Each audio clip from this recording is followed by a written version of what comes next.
අපි දැන් පට්ටි පොළ පහු කරගෙන කිලෝමීටර් 2ක් විතර අපි එහාට ඇවිල්ලා තියෙන. දැන් අපි අඹේවිල පැත්තට තමයි මේ ගමන් කරන්නේ. බලා ගන්න පුළුවන් සිදු දිනාටම අඹේවිල හරිය කොහොමද ඝන බීදුවේ කැසිලා කියලා.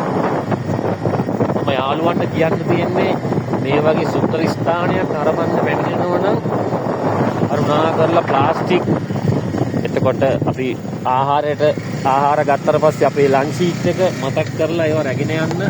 මොකද විතර සුන්දර ස්ථානයක් අපි විනාශ කරොත් අපේ ඉදිරි පරම්පරාවට මේව බලා ගන්න බැරි වෙයි මෙච්චර ලස්සනට.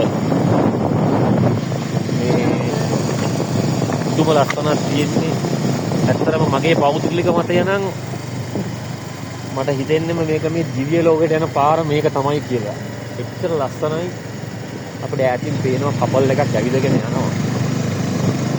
ඒක පොඩි අන්තරදායක තත්ත්වකුත් තියෙනවා. නමුත් ඒක තමන්ගේ කැමැත්තනේ.